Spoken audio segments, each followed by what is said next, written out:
Ok, eh bien, salut à toutes et à tous. On se retrouve tout de suite sur un nouveau tuto, un tuto qui est consacré tout simplement à PHP, à comment finalement se créer un premier projet en PHP.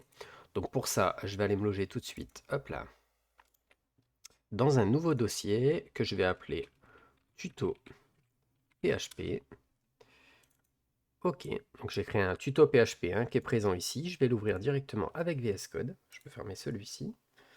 Je peux fermer ça, je peux fermer ça, je vais tout fermer, hop, voilà. Donc là, je suis dans un dossier, pardon, tuto.php, et ce que je vais faire, c'est que je vais créer simplement une page index.php.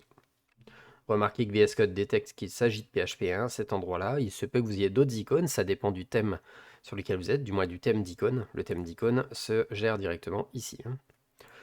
Ok, une fois qu'on a ouvert notre fichier index.php, on va faire un simple script qui est un écho de ceci est un script PHP.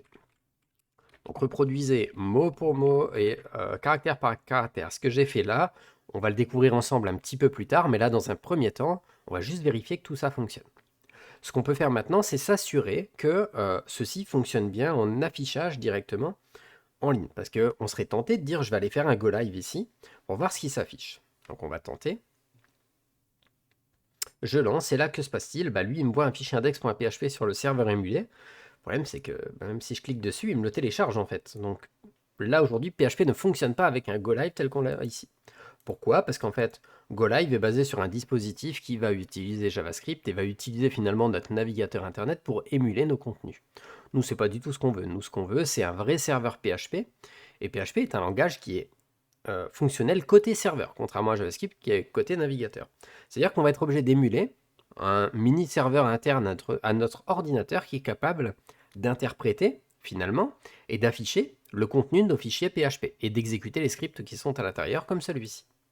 Donc là pour ça, on va utiliser une commande un petit peu précise et on doit l'utiliser à l'intérieur du terminal. Pour ouvrir un terminal, là où est votre fichier, il suffit simplement de faire un clic droit dessus et de faire ouvrir le terminal intégré.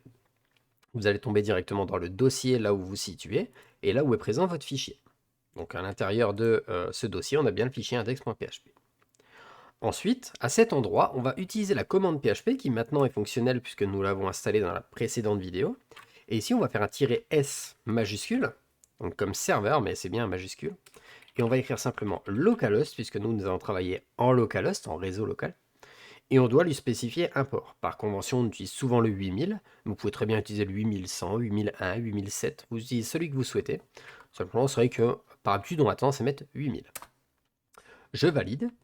Tout de suite, à l'instant, PHP vient de me dire qu'il m'a ouvert un serveur de développement sur l'adresse 8000. Il a bien été démarré. Je peux suivre le lien.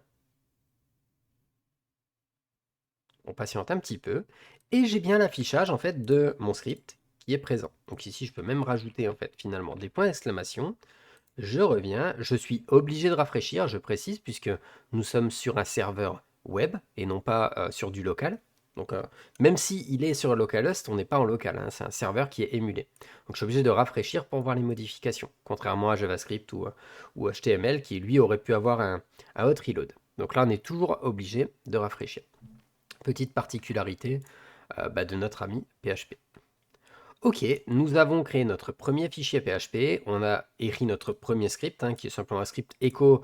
Le principe de echo, c'est d'afficher et de faire une sortie en fait de contenu. Donc là, c'était une chaîne de caractères toute bateau et tout ça, ça fonctionne. Donc on peut se retrouver maintenant dans la prochaine vidéo où on évoquera les différents types de variables. À toutes pour un prochain tuto.